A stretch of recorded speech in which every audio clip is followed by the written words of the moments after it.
สบายดีเฮียน Excel โอ้ภาษาอังกฤษไปน้ำเนาะมันสิมีแบบวิธีแปลเนาะเดี๋ยวสิเข้าให้เบิ่งเนาะเอามีแล้วนี่เนาะแต่ตารางมันสิมีพวกอันนี้มันแปลภาษาเนาะมันเขาให้มามีแต่ภาษาสมมุติว่าจังซี่เนาะเฮาก็ต้องมาแปลเนาะวิธีแปลแนวใดเนาะเฮาก็แปลว่าไว้ทั้งข้างเนาะเฮาแปลไว้ทั้งข้างเส้นว่าเขามีภาษาตัวนี้เนาะเขาไปเข้าอ่านหาโครมเนาะใส่ Google ซอกให้เนาะใส่ Google ซอกให้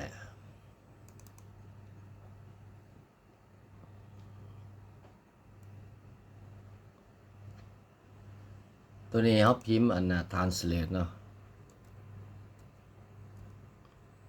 translate อยู่ในโทรศัพท์ก็ใส่ได้เนาะได้ก็ใส่ได้ภาษาไทยบ่ได้เนาะ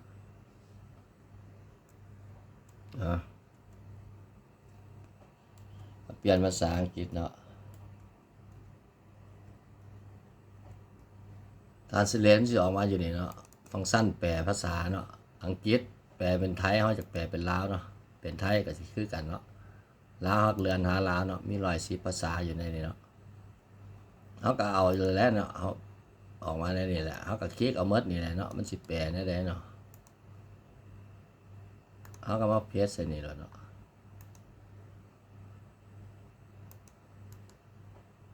เขามาเพจใส่เนาะ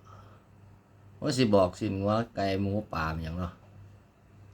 แล้วมันสิมีภาษาคาราโอเกะเนาะตัวนี้เป็นภาษาคาราโอเกะได้เนี่ยเนาะ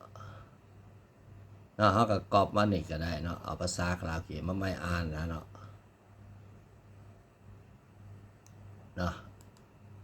เขาก๊อปปี้มาเขาสิมาเพจใส่ข้างๆนี่ก็ได้เนาะ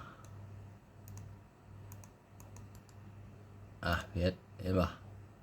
ซีนงัวโอ้มันอยู่บดเครื่องกันเนาะสิดึงลงมาเนาะดึงลงมา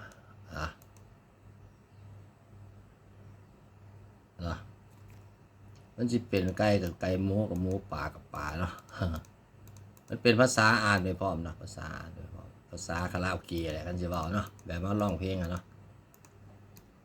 เอาสิมาเบิ่งอันฟังก์ชันเขาเนาะฟังก์ชันเขา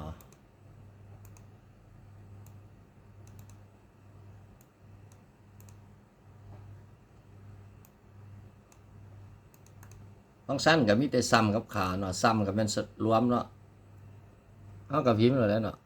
เท่ากับใส่ฟังก์ชันทุกครั้งตรงนี้เท่ากับเนาะซ้ำมันออกเป็นแถบสีฟ้าเนาะกดแท็บไปเลยก็ได้เนาะเอาลงมานี่ครับบนล็อกเนาะบกด FCF อย่างเนาะเนี่ยตัวนี้มันก็ซ้ำตัวนี้แหละเขาบนได้ล็อกเนาะพันล่ำมันก็สีง่ายเอาเนาะ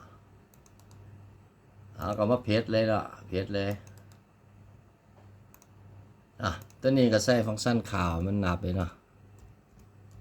COUNT เปิดวงเล็บเนาะแล้วก็นับมันจะมีจากรายการเนาะนับจำนวนเนาะ